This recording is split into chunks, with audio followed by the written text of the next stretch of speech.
ವಿಧಾನಸಭೆಯಲ್ಲಿ ಕೊನೆಗೂ ಹುಕ್ಕಾ ಬಾರ್ ನಿಷೇಧ ಮಸೂದೆ ಮಂಡನೆಯಾಗಿದೆ. ಮಹತ್ವದ ಮಸೂದೆ ವಿಧಾನಸಭೆಯಲ್ಲಿ ಇವತ್ತು ಅಂಗೀಕಾರವಾಗಿದೆ. ನಿಯಮಗಳನ್ನು ಇನ್ನು ಮುಂದೆ ಉಲ್ಲಂಘನೆ ಮಾಡಿದ್ದೇ ಆದರೆ ಜೈಲು ಶಿಕ್ಷೆ ಕೂಡ ಆಗುತ್ತೆ. 1 ಲಕ್ಷ ರೂಪಾಯಿವರೆಗೆ ದಂಡ ಕೂಡ ವಿಧಿಸಲಾಗುತ್ತೆ. ಆರೋಗ್ಯ ಇಲಾಖೆ ಇದಕ್ಕೆ ಸಂಬಂಧಪಟ್ಟಂತೆ ಕೆಲವು ದಿನಗಳ ಹಿಂದೆ ಆದೇಶ ಕೂಡ ಹೊರಡಿಸಿತ್ತು.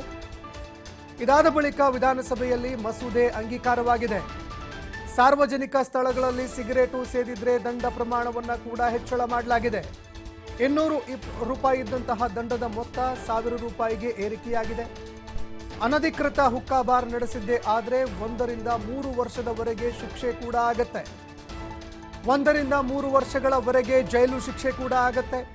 50,000ದಿಂದ 1 ಲಕ್ಷದವರೆಗೆ ದಂಡವನ್ನು ಏರಿಕೆ ಮಾಡಲಾಗಿದೆ. ಸಿಗರೇಟು ನಿಷೇಧ ವಯೋಮಿತಿ 18 ರಿಂದ 21 ವರ್ಷಕ್ಕೆ ಏರಿಕೆ ಮಾಡಲಾಗಿದೆ. ಈವರೆಗೆ 18 ವರ್ಷ ಮೇಲ್ಪಟ್ಟವರು ಸಿಗರೇಟನ್ನು ಸೇದಬಹುದಾಗಿತ್ತು, ಸಿಗರೇಟನ್ನು ಸೇವನೆ ಮಾಡಬಹುದಾಗಿತ್ತು. ಆದರೆ ಇನ್ನು ಮುಂದೆ 18 ವರ್ಷದಿಂದ ಇದನ್ನ 21 ವರ್ಷಕ್ಕೆ ಏರಿಕೆ ಮಾಡಲಾಗಿದೆ ಅಂತ ಇದೆ. 2024ನೇ ಸಾಲಿನ ಸಿಗರೇಟುಗಳ ಮತ್ತು ಇತರ ತಂಬಾಕು ಉತ್ಪನ್ನಗಳ ಜಾಹೀರಾತು ನಿಷೇಧ ಮತ್ತು ವ್ಯಾಪಾರ ಮತ್ತು ವಾಣಿಜ್ಯ ಉತ್ಪಾದನೆ ಸರಬರಾಜು ಮತ್ತು ವಿತರಣೆಯ ವಿನಿಮಯನ ಕರ್ನಾಟಕ ತಿದ್ದುಪಡಿ ವಿಧೇಯಕವನ್ನು ಪರ್ಯಾಲೋಚಿಸಬೇಕೆಂದು ಸೂಚಿಸುತ್ತೇನೆ. ಮಾನ್ಯ ಸಭಾಧ್ಯಕ್ಷರೇ, ಈ ಒಂದು ವಿಧೇಯಕದಲ್ಲಿ ತಿದ್ದುಪಡಿಯನ್ನ ನಾವು ತಂದಿರುವಂತ ಉದ್ದೇಶ ಏನಂತ ಹೇಳಿದ್ರೆ, ಏನು ಇದಕ್ಕೆ ಈಗಾಗಲೇ ನಾವು ನೋಟಿಫಿಕೇಶನ್ ಹೊರಡಿಸಿದ್ದೇವೆ. ಈ ಹುಕ್ಕಾ ಬಾರ್ಗಳೇನಿದೆ ಇದು ಬಹಳಷ್ಟು ವ್ಯಾಪಕವಾಗಿ ಇದು ಎಲ್ಲ ಅನೇಕ ರೆಸ್ಟೋರೆಂಟ್ಗಳಲ್ಲಿ ಬಾರ್ಗಳಲ್ಲಿ ಅದನ್ನು ಓಪನ್ ಮಾಡಿದ್ದಾರೆ. ಈಗ ಅದರಿಂದ ಆರೋಗ್ಯಕ್ಕೆ ಬಹಳ ಹಾನಿಕಾರವಾದಂಥ ಅದು ವಿಷಯ. ಸಿಗರೇಟ್ಗಳನ್ನು ಸಾರ್ವಜನಿಕ ಸ್ಥಳಗಳಲ್ಲಿ ಸೇದಬಾರದು ಅಂತ ಇದೆ. ಆದರೆ ಈ ಹುಕ್ಕಾ ಬಾರು ಕೂಡ ಅದರಲ್ಲೂ ಟೊಬ್ಯಾಕೋವನ್ನು ತಂಬಾಕುವನ್ನು ಉಪಯೋಗ ಮಾಡತಕ್ಕಂಥದ್ದು ಇರ್ತದೆ, ನಿಕೋಟಿನ್ ಉಪಯೋಗ ಮಾಡುವಂಥದ್ದು ಇರ್ತದೆ, ಮತ್ತು ಅದ್ರ ಜೊತೆಯಲ್ಲಿ ಬೇರೆ ಬೇರೆ ಪದಾರ್ಥಗಳನ್ನು ಕೂಡ ಉಪಯೋಗ ಮಾಡತಕ್ಕಂಥ ಅವಕಾಶಗಳಿರ್ತದೆ. ಬೇರೆ ಬೇರೆ ನಾರ್ಕೋಟಿಕ್ಸ್ ಅಂತ ಏನು ಹೇಳ್ತೀವಿ ಅದನ್ನು ಕೂಡ ಅದರ ಅಳವಡಿಸುವಂಥದ್ದು ಅವಕಾಶಗಳಿರ್ತದೆ ಮತ್ತು ಅದನ್ನು ನಿಯಂತ್ರಣ ಮಾಡೋದು ಕೂಡ ಬಹಳ ಕಷ್ಟ.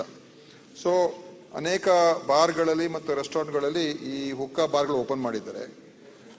ಸಿಗರೇಟನ್ನು ನಾವು ಸೇದಬಾರ್ದು ಅಂತ ಅನೇಕ ಕಡೆ ನಾವು ಅದಕ್ಕೆ ನಿಯಮಗಳಲ್ಲಿ ಹಾಕಿದ್ದೇವೆ, ಪಬ್ಲಿಕ್ ಪ್ಲೇಸ್ಗಳಲ್ಲಿ ಸೇದಬಾರ್ದು ಅಂತ. ಆದರೆ ಇದು ಒಂಥರ ಇನ್ನೊಂದು ರೀತಿಯಾಗಿ ಇದನ್ನು ಉಪಯೋಗ ಮಾಡೋದಕ್ಕೆ, ಸೇವನೆ ಮಾಡೋದಕ್ಕೆ ಅವಕಾಶ ಆಗಿದೆ. ಸೊ ಅದನ್ನ ನಾವು ಪ್ರೊಹಿಬಿಟ್ ಮಾಡಬೇಕು ಅಂತ ಒಂದು ಅಮೆಂಡ್ಮೆಂಟ್ ಅನ್ನು ನಾವು ತಗೊಂಡ್ಬಂದಿದ್ದೇವೆ. ಅದನ್ನ ಯಾವುದೇ ಈ ರೀತಿಯಾದಂಥ ಹುಕ್ಕಾ ಬಾರ್ಗಳು, ಯಾವುದೇ ಬಾರ್ ಇರ್ಬೋದು, ರೆಸ್ಟೋರೆಂಟ್ ಇರ್ಬೋದು, ಅಥವಾ ಯಾವುದೇ ಆ ರೀತಿಯಾದಂಥ ಒಂದು ಸೇವೆ ನೀಡ್ತಕ್ಕಂಥ ವ್ಯವಸ್ಥೆ ಇರ್ಬೋದು, ಅಲ್ಲಿ ಇದಕ್ಕೆ ನಿಷೇಧವನ್ನ ಮಾಡ್ತಕ್ಕಂಥದ್ದಕ್ಕೆ ಮಾಡಿದ್ದೀವಿ. ಅದ್ರ ಜೊತೆಯಲ್ಲಿ ಜಾಹೀರಾತು ಅಲ್ಲ, ಹುಕ್ಕಾ ಬಾರ್ಗಳನ್ನ ನಡೆಸಬಾರ್ದು ಅಂತ ಜಾಹೀರಾತದಲ್ಲ, ಜಾಹೀರಾತಿಗೆ ಏನಿಲ್ಲ. ಇದು ಅಮೆಂಡ್ಮೆಂಟ್ ಹೆಸರದು, ಈ ಬಿಲ್ಲಿನ, ಈ ಆಕ್ಟಿನ ಹೆಸರದು. ಅದು ಒಂದು ಉದ್ದೇಶ ಇದೆ. ಎರಡನೇದು ಇನ್ನೊಂದು ಕೆಲವು ಅಮೆಂಡ್ಮೆಂಟ್ಸ್ ಇದೆ, ರೆಕಮೆಂಡೇಶನ್ಸ್ ಮೇಲೆ ಮಾಡಿರತಕ್ಕಂಥದ್ದು. ಒಂದು, ಸಿಗರೇಟ್ ಅನ್ನ 21 ವರ್ಷಕ್ಕಿಂತ ಕಮ್ಮಿ ಇರೋರಿಗೆ ಮಾರಾಟ ಮಾಡಬಾರ್ದು ಅಂತ. 21 ವರ್ಷ, ಕಾನೂನಲ್ಲಿ 18 ವರ್ಷ ಅಂತ ಇದೆ, ನಾವು 21 ವರ್ಷಕ್ಕೆ ಏರಿಸಿದ್ದೇವೆ. ಆಮೇಲೆ ಇನ್ನೊಂದು 100 ಯಾರ್ಡ್, ಯಾವುದೇ ಒಂದು ವಿದ್ಯಾಸಂಸ್ಥೆಗಿಂತ 100 ಯಾರ್ಡ್ ಮಿನಿಮಮ್ ಡಿಸ್ಟೆನ್ಸ್ ಅಲ್ಲಿ ಇರಬಾರ್ದು ಅಂತ ಇದೆ. ನಾವು 100 ಯಾರ್ಡ್ ಯಾರು ಅಷ್ಟೇ ಗೊತ್ತಾಗೋದಿಲ್ಲ, ಅದನ್ನು 100 ಮೀಟರ್ ಅಂತ ಮಾಡಿದ್ದೀವಿ. ಆಮೇಲೆ ಇದಕ್ಕೆ ಸಂಬಂಧಪಟ್ಟಂತೆ ಮತ್ತಷ್ಟು ಮಾಹಿತಿ ಕೊಡ್ತಾ ಹೋಗ್ತಾರೆ ಪ್ರತಿನಿಧಿ ಶಿವಕುಮಾರ್ ಜೋಹಳ್ಳಿ ನೇರ ಸಂಪರ್ಕದಲ್ಲಿ ಜಾಯ್ನ್ ಆಗಿದ್ದಾರೆ. ಶಿವಕುಮಾರ್, ಒಂದು ಮಹತ್ವದ ಕಾಯ್ದೆಯನ್ನ ಇವತ್ತು ಅಂಗೀಕರಿಸಲಾಗಿದೆ. ರಾಜ್ಯ ಸರ್ಕಾರ ಏನೆಲ್ಲ ಉದ್ದೇಶಗಳನ್ನು ಇಟ್ಟುಕೊಂಡು ಹುಕ್ಕಾ ಬಾರನ್ನ ನಿಷೇಧ ಮಾಡುವಂತಹ ಕಾಯ್ದೆ ಜಾರಿ ಮಾಡ್ತಾ ಇದೆ ಅಂತ?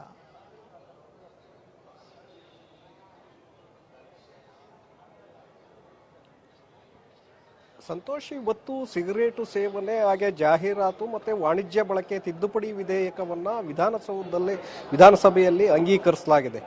ಯಾಕೆಂದ್ರೆ ಈ ಮೊದಲು ಕೂಡ ಸಿಗರೇಟು ಸಾರ್ವಜನಿಕ ಸ್ಥಳಗಳಲ್ಲಿ ಸೇದುವಂತಿಲ್ಲ ಅನ್ನುವಂಥ ನಿಷೇಧ ಇತ್ತು. ಆದರೆ ದಂಡದ ಮೊತ್ತ ಕೇವಲ 200 ರೂಪಾಯಿ ಇತ್ತು. ಯಾರಾದರೂ ಸಾರ್ವಜನಿಕ ಸ್ಥಳಗಳಲ್ಲಿ, ಬಸ್ ಸ್ಟ್ಯಾಂಡ್ಗಳಲ್ಲಿ ಅಥವಾ ಕಿರಾಣಿ ಅಂಗಡಿಗಳ ಮುಂದೆ ಸಿಗರೇಟನ್ನು ಸೇದಿದ್ರೆ ಅದಕ್ಕೆ 200 ರೂಪಾಯಿಯನ್ನ ದಂಡವನ್ನು ವಿಧಿಸುವಂತ ಒಂದು ಅವಕಾಶಗಳಿತ್ತು. ಈಗ ತಂದಿರುವಂಥ ತಿದ್ದುಪಡಿ ವಿಧೇಯಕದಲ್ಲಿ 1,000 ರೂಪಾಯಿ ದಂಡವನ್ನ ಹಾಕ್ಲಾಗತ್ತೆ. ನೀವು ಏನಾದರೂ ಬಸ್ ಸ್ಟ್ಯಾಂಡ್ಗಳಲ್ಲಿ ಅಥವಾ ಹೋಟೆಲ್ ಮುಂಭಾಗದಲ್ಲಿರ್ಬೋದು, ಕಿರಾಣಿ ಅಂಗಡಿಗಳ ಮುಂದೆ, ಅಂದರೆ ಸಾರ್ವಜನಿಕರು ಓಡಾಡುವಂತಹ ಸ್ಥಳಗಳಲ್ಲಿ ಸಿಗರೇಟನ್ನು ಸೇದಿದ್ದೇ ಆದರೆ ನಿಮಗೆ 1,000 ರೂಪಾಯಿಯನ್ನ ಫೈನನ್ನು ಹಾಕುವಂಥ ಒಂದು ಕಾಯ್ದೆ ಇದು.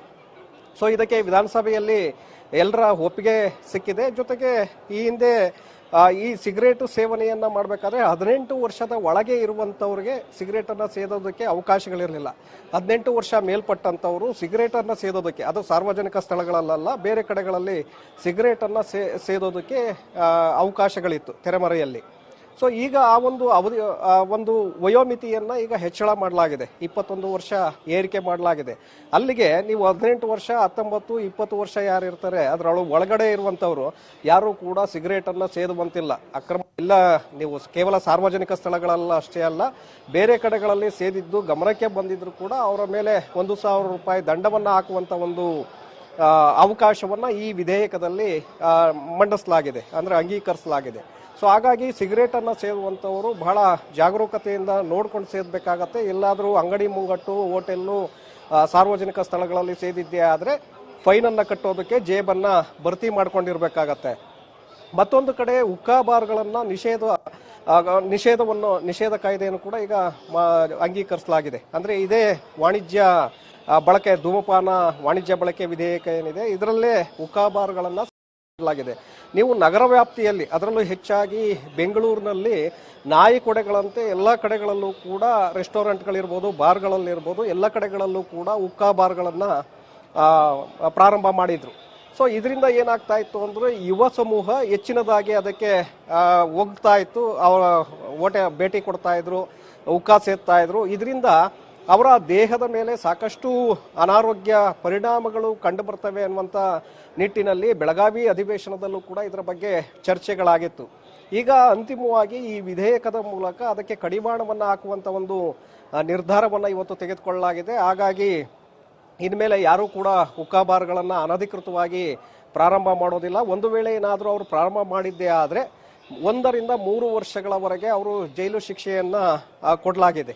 ಅಂದ್ರೆ ಏನಾದರೂ ಒಂದು ವೇಳೆ ಸರ್ಕಾರದ ಗಮನಕ್ಕೆ ಬರೋದಿಲ್ಲ, ಪೊಲೀಸರ ಗಮನಕ್ಕೆ ಬರೋದಿಲ್ಲ ಅಂತೇಳಿ ಏನಾದರೂ ಸಂಧಿಗೊಂದಿಗಳಲ್ಲಿ ಈ ಹುಕ್ಕಾ ಬಾರ್ಗಳನ್ನು ಏನಾದರೂ ಪ್ರಾರಂಭ ಮಾಡಿದ್ರೆ ಅನಧಿಕೃತವಾಗಿ, ಅಂಥದ್ದು ಕಂಡು ಬಂದಿದ್ದೇ ಆದರೆ ಯಾರು ಅದನ್ನು ಪ್ರಾರಂಭ ಮಾಡಿರ್ತಾರೆ ಅದರ ಮಾಲೀಕನಿಗೆ 3 ವರ್ಷಗಳವರೆಗೆ ಶಿಕ್ಷೆಯನ್ನ ಕೊಡುವಂಥದ್ದು ಕೂಡ ಈ ಕಾಯ್ದೆಯಲ್ಲಿದೆ. ಹಾಗಾಗಿ ಇದೊಂದು ಉತ್ತಮ ಕಾಯ್ದೆ ಅಂತೇಳಿ ಪ್ರತಿಪಕ್ಷಗಳು ಕೂಡ ಒಪ್ಕೊಂಡಿದೆ. ಜೊತೆಗೆ ಇದು ಎಲ್ಲರಿಗೂ ಕೂಡ ಒಳಿತಾಗುವಂತಹ ಕಾಯ್ದೆ ಅಂತಾನೆ ಹೇಳಬೇಕಾಗತ್ತೆ. ಹಾಗಾಗಿ ಇನ್ನು ಮುಂದೆ ಬೆಂಗಳೂರು ಅಷ್ಟೇ ಅಲ್ಲ, ಬೇರೆ ನಗರ ಪ್ರದೇಶಗಳಲ್ಲೂ ಹುಕ್ಕಾ ಬಾರ್ಗಳಿದ್ರೆ ಅದನ್ನ ಬಂದ್ ಮಾಡಬೇಕಾಗತ್ತೆ. ಇಲ್ಲಿಯವರೆಗೆ ಇರುವಂತಹ ಹುಕ್ಕಾ ಬಾರ್ಗಳನ್ನ ಬಂದ್ ಮಾಡಬೇಕಾಗತ್ತೆ. ಒಂದು ವೇಳೆ ಏನಾದರೂ ಅವರು ಕದ್ದು ಮುಚ್ಚಿ ನಡೆಸುವಂತ ಒಂದು ಪ್ರಯತ್ನಗಳನ್ನ ಮಾಡಿದ್ದೇ ಆದರೆ ಅದು ಕಾನೂನಿನಲ್ಲಿ ಅಪರಾಧ ಆಗತ್ತೆ. ಹಾಗಾಗಿ ಜೈಲು ಶಿಕ್ಷೆಗೆ ಗುರಿಯಾಗಬೇಕಾಗತ್ತೆ.